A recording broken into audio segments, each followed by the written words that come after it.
हरे Krishna. Ninth chapter के 13th श्लोका पे I am trying to explain few things. जैसे इसमें बताया गया है कि हे पार्थ, मोह मुक्त महात्मा जन दैवी प्रकृति के संरक्षण में रहते हैं। ये पहली लाइन है इस श्लोक की। तो जो इसमें मुख्य बात ये है कि जो डिवोटी है, महात्मा जन को एक्सप्लेन करने के लिए जरूरी नहीं कि हम बार बार शब्द महात्मा का इस्तेमाल करें। जो भक्त है, डिवोटी है, इज ए महात्मा।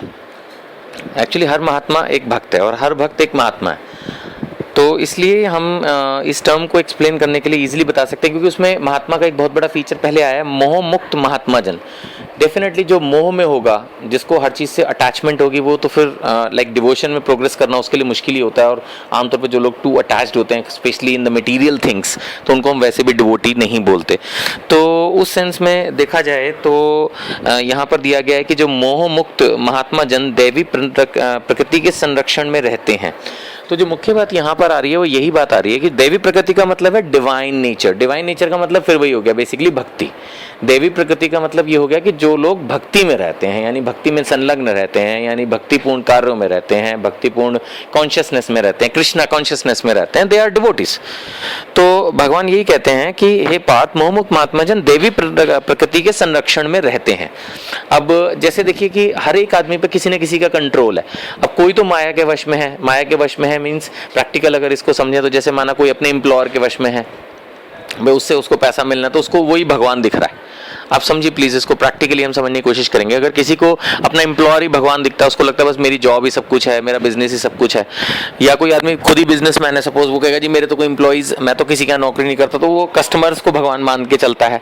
तो उसको लगता है बस कस्टमर्स किसी तरह से मेरे से खुश रहें, तो वो उन्हीं के कंट्रोल में रहता है, उन्हीं के हिसाब से काम करता है। वहीं जो भक्त होगा वो अपने गुरु के संरक्षण में रहेगा, शास्त्रों के संरक्षण में रहेगा, वो काम करेगा एज पर गुरु एंड शास्त्र।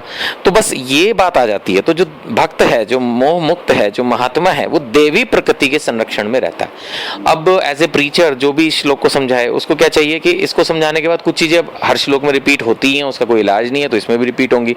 अब देवी प्रकृति के संरक्षण में रहने का मतलब क्या हो गया कि हम हर समय गुरु के संरक्षण में रहें। गुरु के संरक्षण में रहें क्या मतलब ये हो गया कि हम भक्तों के संग में रहें, सेवा करें, जप करें, वही सारी चीजें फिर से इसमें ओपन अप हो जाती हैं। एक्चुअली भक्ति तो देखा जाए तो लिमिटेड ही है और अनलिमिटेड भी है, दोनों ही बातें है ना, अचिंत्य भेदाभेद वाली स्थिति है। तो उस हिसाब से अगर देखा जाए तो इसमें भी वही चीज समझाई गई है। आगे बताया जा रहा है कि वे पूर्णतः भक्ति में निमग्न रहते हैं।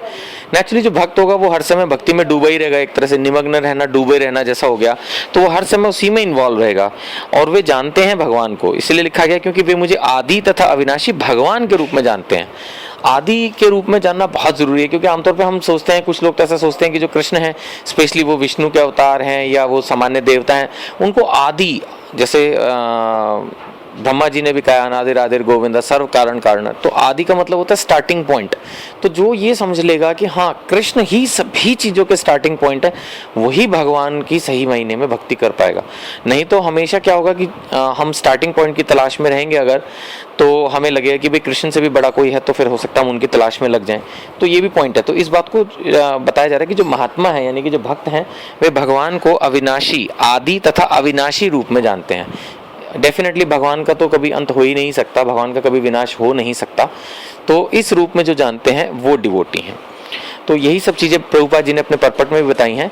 एक और बात मैं इसमें कहना चाहूँगा कि ये श्लोक के साथ साथ अगर हम 9th चैप्टर का, यानी इसी चैप्टर का अगला श्लोक भी कवर कर लें, मेरे ख्याल से ये पहले भक्ति वृक्ष में कवर हो चुका है, लेकिन फिर भी अगर इसको हम एक बार दोबारा से कवर करें तो ये दोनों श्लोकों की जोड़ी बहुत अच्छी प्रूव होगी, जिसके अंदर काफ़ी अच्छे पॉइंट दिए गए हैं। हरे कृष्णा।